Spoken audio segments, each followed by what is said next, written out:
Hello, you guys. It's Wednesday, so it's time for Sew on Wednesday. Actually, it's not Wednesday; it's Friday. Yes, Friday. We missed Wednesday. We had a lot of stuff going on. Absolutely. But I'm Lorene, and this is Carolyn. Carolyn, my cross stitch buddy. She's still here from Maryland.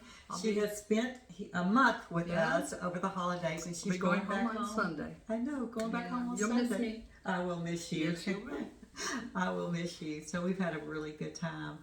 Now today's going to be like a Flosstube Extra, and the reason why we're calling it an extra is because you guys have requested some more information about gridding. I'm not an expert on gridding. As a matter of fact, I'm not an expert on gridding either, but people have asked how I grid. That's right. That's what I'm going to I'm just saying I've never gridded, so that's what I'm talking about. She has. So anyway, and everyone has their own way of doing it, and Carolyn's going to even cover that for you guys. But that's what this floss tube is all about today. So I'm going to kind of turn it over to her and let her tell you guys all about it. So, well, okay, for gridding purposes, I grid with thread, and I grid with 2 different colors of thread. And I'll explain this a little bit later. But I wanted to show you a couple of pictures. I've actually copied these from Facebook. They're out there in the public, and there's nothing that would be damaging to anybody. But I just want to show you a couple of pictures, some samples of gridding. Now, some people grid with a removable pen or a pen that washes out, fabric marker. There's multiple fabric markers out there. Some wash out with cold water, some wash out with warm water, some you have to use hot water, so you have to read the instructions on that. Some don't wash out with anything, and people mistakenly grid, and then they realize after the fact that it doesn't work. And ruins their project, But I just wanted to show you a couple of samples that I have taken pictures of, screenshots of. Here's one, a pretty simple grid process where, and if you can see, they just, at the 10 spot across the fabric, they just put a little fabric marker dot. And that works for people. And of course, this would have to make sure it washes out. So you would have to test it on whatever fabric you're using, on the corner of the fabric or a spare piece of fabric. And make sure it's, like I say, you read the instructions. Right, definitely read the instructions. There's another one here, and talking about fabric markers. Here's somebody who used a fabric marker, and they gridded their entire fabric, and then they started stitching. And typically I've seen pictures like this where the fabric, the line that is marked is a bit heavy, but as long as it washes out, again, it's good.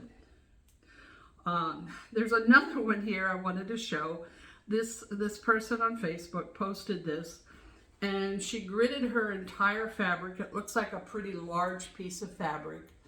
And she did a, superb job. However, her comment on her post was that center row where she first started stitching, where the blue is, the bottom of the blue, she realized after the fact that she gridded it in a row of 9 on that line only. And so her entire grid is off.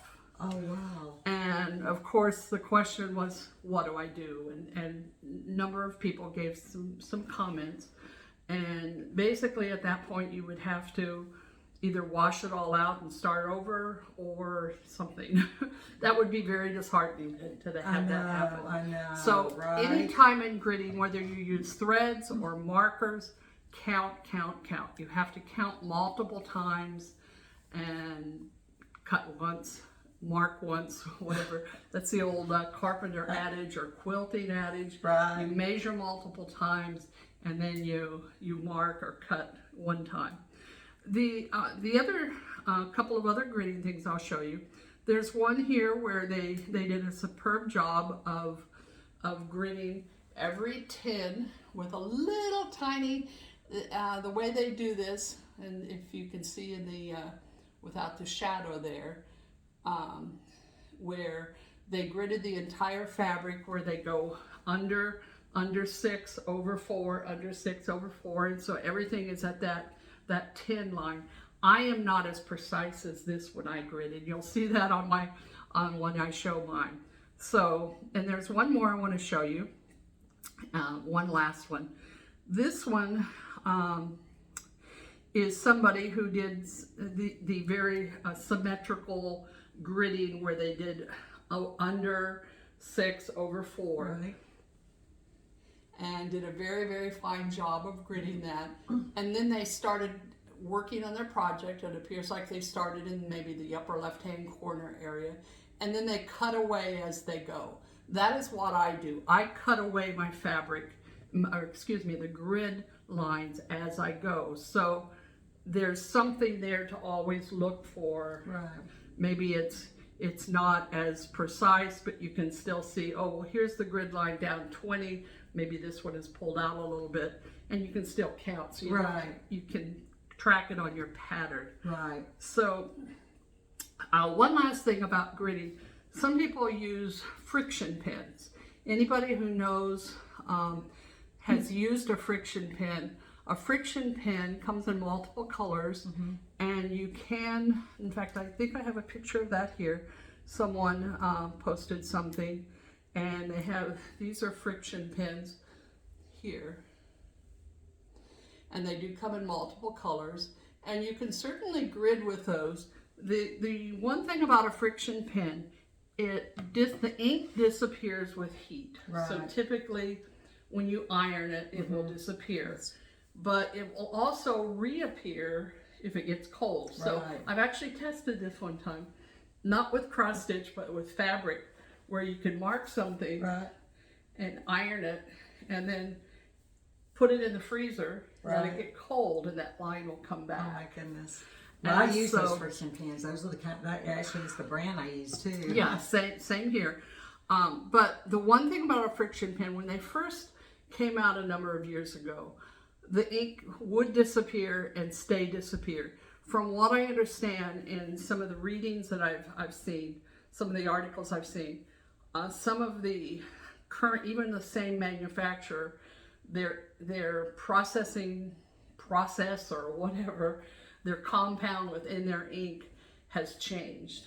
And so even though it disappears with heat, when you iron it, it reappears at times you don't want it to reappear. I've heard some people say they've used it in cross stitch and it's been disappeared. They've framed their project, they've hung it on the wall, and somehow direct sunlight hits it part of the day, and then after a period of time it's like, wait a minute, I see some lines there. What are those lines? For some reason the lines reappear, whether it be, I wouldn't think it would be the heat from the sunlight, but it might be the heat from the sunlight changing the fabric itself, and then that causes the lines to reappear. Right. So just be careful with what you do.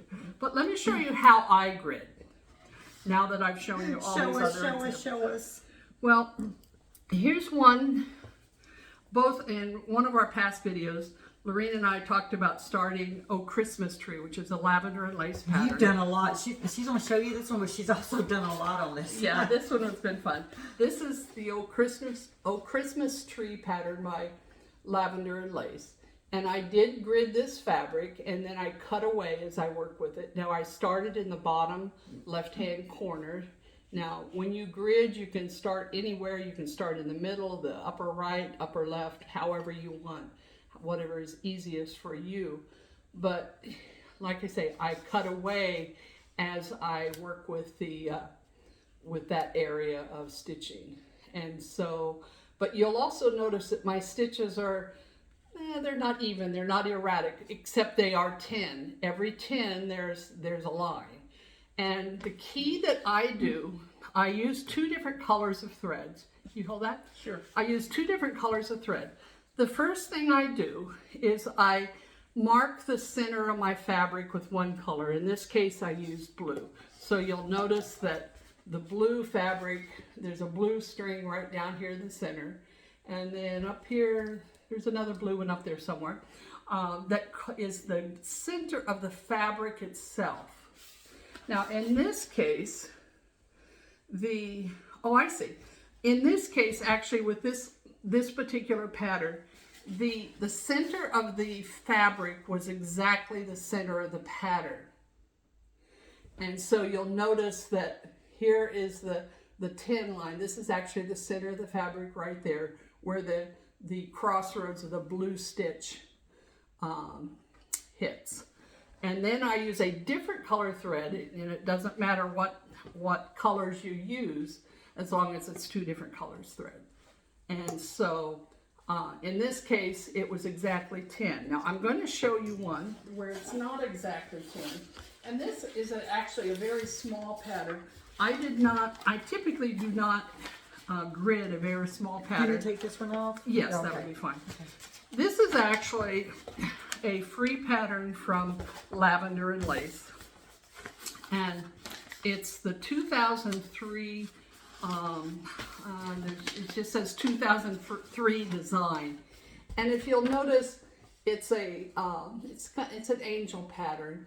And I've highlighted in yellow what the center of the pattern is. However, that's not at the 10 line either direction. And so when I gridded, let's put this on here. Okay. When I gridded,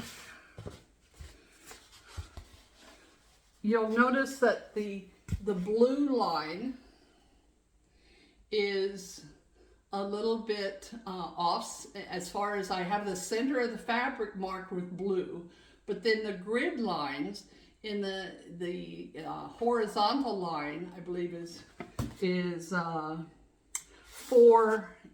4 below the 10 line, and then the vertical line is the same, it's 4 off. And so, but at least I have the center of the pattern marked with one color, and then the grid lines of 10 each. And so you obviously see where in the horizontal line I did a pink line 4 above and 6 below the center, and then on the vertical I did 4 to one side and 6 on the other side. So hopefully that makes sense. But with the pattern, I always, before I do anything, is just find the center of my fabric. Right. Now, like I said, I typically would not grid such a small piece. I might do a center only, just to give me some guidelines. Right. But I wanted to do that for this video. Well, yeah, because you're just showing them how Yes. it's done. There's another one here I will show you. It's a fairly small piece You as may take well. this one off? Yeah, that would be great. Okay. And the other thing, I always mark the top of my fabric. Oh, and you in stitch it this on case, there. I stitch it on there and I just say top. You know, just for, in this case, the fabric is square, but it's still, Yeah. I wanted to make sure I knew which was top. Well, that's real important that you know Yes. which way that egg Which is supposed to go and what's top. Okay, here's another one where, Oh, this one's cute. I'm yeah. looking at the pattern she's got. this is a Brenda Gervais pattern. And I believe we showed this pattern on one of our past shows. Yeah, we were trying to decide if we wanted to do this as far as our Yes. winter blues. Yes, well, we didn't do that. Oh, we didn't show did we show the finished winter blues? We did. Yeah. Yes, yes. we did. Okay, on this one, and I'll just fold Yeah, you it. can't. Yeah. No, I'm just going to show part of it here. You'll notice that the center line is right at the 50 line. And so the center vertically is, again, I did the fabric first. I just did, without doing any looking at the pattern, I determine the center of my fabric, and I do in this case, a blue line vertically. And then I do the blue line horizontally on that. And so for this particular pattern, it was, the vertical line happened to be exactly on a grid line, so that worked out well. Okay. And I'm just trying to get this folded up so we can show it here. And then the horizontal line happened to be on line 48. And so you'll see the little arrow there. And so that's why you see the, here it is. This is the top. Oh, get this turned around.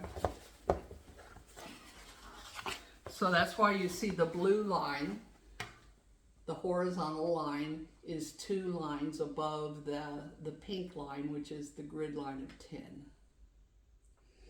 So that's how I grid fabric. Now, normally, like I said, this small, this free lavender lace pattern, that's pretty small, but you know, I gridded it for this video. This one I would definitely grid as well. Perhaps because of the size, just so I can, you know, determine where everything is. In this case, these snowflakes that are randomly put throughout the thing, it's not real critical that they're in the exact place that's on the pattern, but you like to get them close. Right. You like to get them close. Right. Okay, there's a couple of more very large patterns that I graded. They're both lavender and lace. Oh my goodness, the lavender and lace ones you pretty much have to do. Yes. This one is Santa of the Forest, and I'm just going to show you the picture. And I'll just show you what I did for the grid. This is the Santa of the Forest. It's beautiful. And you're going to start on this one, right? I've got all the threads. I have it kitted up, so I do want to start on it. Yeah, Cindy gave me that pattern, and I told her she could start on it because I'm not going to start on it this year, but she said she's going to take it home and start on it. I said, you go, girl, and when you come back in the summer, bring it and show us all. Okay, this is a very large piece of fabric, so this is just part of it right here. But I marked it at the top. I wrote top, and then I wrote forest here. It is big. Yes, it's big. So just so that I knew what was the top of the fabric. But then I did, again, I started by just doing the center of the fabric with a blue line. And then the horizontal line below, I did a blue line. And then based upon then I looked at the pattern and saw that the grid was a few rows below the center and a few, you know, so I accommodated for that. The vertical line is exactly center. And then the horizontal line is a little bit off center, but I at least have my grid there. And that helps me to know as I'm stitching, as I finish an area, I can say, oh, well, this should be 10 below, or 8 below, or 8 to the left, or 8 to the right. And I can count real quickly and say, oh my gosh, I missed 3, or I did an extra one. Right, because it's and not so lining that up. works well for me on that. The other lavender lace one is Candy right here. I don't know what I've gotten myself into. She's going to do this one too. This is called Gift of Peace. She likes the Santa ones. Yes, this is called Gift of Peace. That one's beautiful too. Yes. And it's not as big. You mean, but I'll move this over. Yeah. There you go. So. Oh, this one's going to be long. This one's going to be long. I actually cut my fabric a lot bigger than I needed to. Let me show you. So I have like 6 extra inches top and bottom, but I've left it there for right now. But again, in this case, the vertical line in the center was exactly at the center spot of the fabric. So the blue, if you can see that on there, is vertically 10 to the left, 10 to the right will be my lines. And then in the center, the horizontal line, it's a little bit, it's the stitching is a few rows above and a few rows below as far as the center. But that helps me keep track. Now the way I stitch, like I said, I use this thread. This happens to be, it's called 100% rayon. It was some old sewing thread I've had. But you can use any thread, right? You can use most any thread, I would stay away from actual old embroidery floss, Right. because some of that may rub off on the fabric, especially if you were to use some certain reds or blues. Oh yeah, the It color. could rub off on your fabric. This is just a rayon thread, sewing thread. It was like, I don't know, zillions of yards, 500 yards on one spool. Whoa. Okay. And so again, I use one color for the center, one color for the sides. Okay. And I typically do it one row at a time. I just do a little knot, stitch, start stitching. And I do not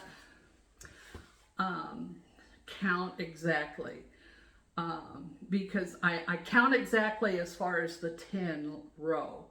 And I will, when I first start my stitch, I'll count an extra time to make sure I counted correctly, and then I'll stitch over halfway through my fabric, and I may count again just to make sure I'm still on track, because occasionally you can get off track. Well, okay, let me ask you this. You're stitching right here. Did you count those and then you came up with the thread? I just want to know how you get the thread in there. I mean, No, I just, once I start a row, I will start, one row here, or I usually start from the center line. Once I do my center line, Okay. I will stitch from the center line out, Okay. from the center line down, center line up. And so if the center is exact, in this case, the center is probably at like 48. It's because it's two above a pink line there. So it would be 48, 58, 68, something 8. And so I knew that I had to do a red line. This doesn't belong there. I needed a pink line 2 below here. right. And then 8 above that line. And so I would just stitch it. And so I go from the center out, and the center to the right, center to the left, Okay. and center to down. And you just run the thread through. Oh, I just run the thread through. And then you go the other direction and run the thread. Right, On right. the 10. Yeah, So, yeah. And when they meet, that's the perfect 10. Yeah, I mean, they meet, but you'll notice that mine, in some of the pictures that I showed you, they were exactly at that cross point, 2 to the one side, 2 to the 2 above and below on Right. each side. Some of mine are that way, like right in this area. Some of mine are that way. But you've got enough lines that you know where you're at. I mean, without them meeting. Oh, it doesn't, as long as you're 10 apart, Right. left and right, It's going to you're be. fine. Got It it. doesn't matter if they meet. Gotcha. That's my perspective. And it does work because she's gridded.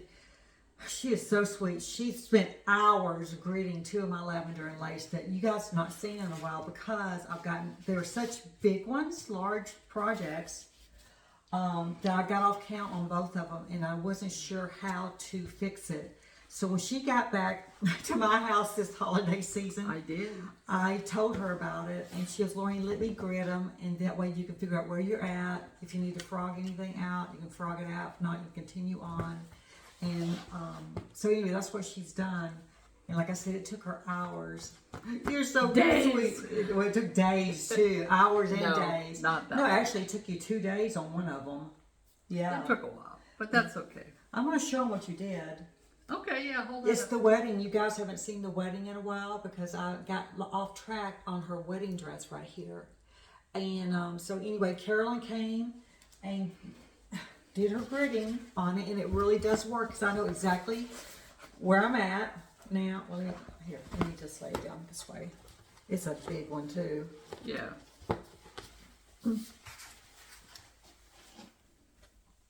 But see, she's gone, and I'm sorry for the wrinkles. It's been in my bag.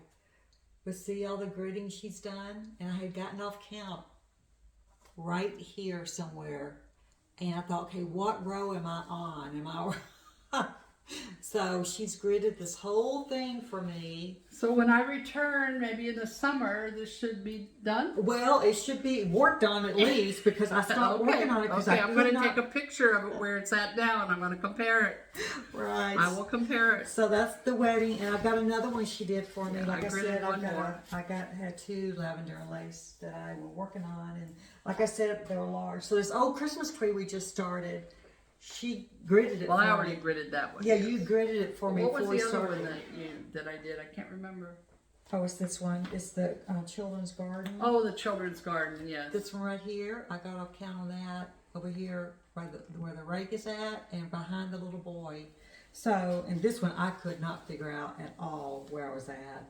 So, anyway, she's come in and she's gridded it. So now I can start counting again and get back on track.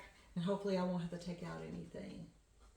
So It's very hard to, when you're working with colors, multiple colors of blue, multiple colors of reds, pinks, whatever it is, because it's very easy if you're doing something that's blue and red, because you can say, oh, well, I'm finished with the blue and now I can start the red, and you can count and see where you're at. But when you have shades of blue, 12 shades of blue or 3 shades of blue within an area, it's very hard. And so that's why I prefer the gridding. I've done a number of prairie schooler little pictures that are Christmas colors, reds, greens, grays. the Santas, the Santa ones you have done a lot of. And you don't have the multi-colors, you don't have the shades of red and the shades of blue or greens. You just have green and red. And so, and they're fairly small, 4 by 5, 5 by 7. Right. And I can stitch those without gridding. Right. So because they're why. smaller. Yes. Yeah. You want to show anything else? I think. Hopefully that this is answers the only you other guys' thing. question about gridding. This is the only other thing that we showed last. I'll show you my progress on I this. wanted her to show you guys the progress on the Madonna and Child Lavender and Lace. I'm not going to show you guys mine because next video I'll be all by myself and I'll show you mine. But she's made a lot of progress, and I said, well, show them before you go back home what you've done. I don't think I have the pattern with me. Yeah, it's over in the behind us on the chair. But do you have a picture of it? Get the finish. Okay. Here's, Oh, you got okay. it? Okay. Yeah, this was another free pattern. There's a number of free patterns. This is from Christmas 1994. Yeah, but Cindy actually sent us the pattern. Yeah. Yes, but this happens to be the picture. I can hold that up there. Madonna And I and started Child. working on this. And we don't have it in color, so we just got the free pattern here. Okay. And I've been working on it, and I thought I would get it. Beautiful. I kind of got distracted by other things, but this is what I have accomplished so far. The frame, I've used just a half stitch around, and the frame is 4 different colors using a metallic gold along with white, a couple of shades of brown, and a darker, almost black color, and so it kind of looks antique-y. And so it's beautiful. Yeah, now I'm doing mine different. She said she's got half stitches all around here. I'm doing mine full stitches, so mine will look a little different than hers. But the pattern she's actually going by the pattern. I'm cheating. I'm doing it my way. That's okay. That's all right. So because the pattern actually does call for half stitches on that. But so I'm going to continue working on that and get that finished here soon, definitely. so. It's going to be gorgeous. I think that's all I have. Is that all you worked all I on? have. Well, she's been too busy gridding. That's why she hasn't worked That's on for sure. anything. So I hope this video helped you guys out with the gridding. That it doesn't matter what you do, as long as you got the thread. Well, she recommends thread, which I agree with her, especially when she explained about the ink and all the other stuff may be showing through. Just make sure that. One other thing about gridding, I will say, some people, again, there's a number of Facebook groups regarding cross stitch that you can certainly look at, and some people have had great success with gridding with a fishing line, a nylon fishing line, really? a very light nylon fishing line. that's different than nylon thread, because nylon thread typically is clear. Right. But you can get multicolored fishy like Okay. red. And they will leave it in their fabric. They'll stitch 10, the Right. exact gridding process. And you're actually able to stitch over it and leave it in, and they don't take it out until the very end. And they just pull it. They clip it at the ends, and then they can pull it out. Huh. And because it won't cut, your needle won't split that line. Right. And so some people do that. It has to be a lightweight fishing line, obviously. Oh, definitely. Going back to this thread, one thing I will mention, this particular rayon thread, there are times that you can actually stitch over it. It's a real light thread. And if you do, I don't purposely stitch over it, but sometimes just with the cutting away and there's, straggles here and there, I find that, I stitched over it. It's very easy to pull out. Oh, okay. It doesn't get tight in there unless you're back and forth and you've done a lot of X's right there, and all of a sudden there's a blob of thread. Right. But typically it's very easy to pull out. But I cut away. I do don't too. stitch Since over I've been doing it, the gridding that she did for me is when I get to it, I cut it away. Once I confirm I'm on track still, Yes. I cut it away. I don't stitch over it. Yeah. Because I don't want to pull on my thread at all after I've cross stitched over it either. So, well, Carolyn, thank you so much for. Let me show them this. Oh, go ahead. Oh, Go ahead. I'm gonna take it off her. She. We went shopping the other day at Joann's and we saw these little earrings. And I go, these would be so cute to make needle minders with. So this is actually an earring. Just pop the post off back there, put some E6000 glue, and we both have one. So isn't that darling? So just heads up, you guys can use earrings too for needle minders. So found it on sale because it was after Christmas. I think it was like 80% off. 80% off. Yeah, it was really. Yeah, it was really $2 good. It was a good price. Two earrings, and we made 2 needle minders. So Really cute. yeah. Well, Carol, it's been fun. Thank you for sharing all Absolutely. this gridding information with us. You're welcome. Yeah, and So continue gridding. I will see you in a few months in your new home somewhere. Hopefully, That's the plan. that's the plan. In That's a the new plan. location. Yes. That's the plan. Yes. Yeah, that when she So. comes back, we should be somewhere else. That's the plan. I'm just doing this. That's the plan. So anyway, okay, you guys. Well, next time you see me, it'll be by myself. It'll be a regular floss tube. You can do it. And I can do it. I can do it. You can do it. I can do it. You'll miss me. I know I will miss you. But hopefully I'll get a video out next week and it'll be a regular video so I can show you guys what I've been up to. So anyway, it's been fun, Carolyn. Can't talk to her about it too much and I'll start crying. Anyway, I will miss her. All right, I'll talk to you guys later and we'll see you soon. Thank you all. Okay, bye-bye. Happy New Year. Happy New Year.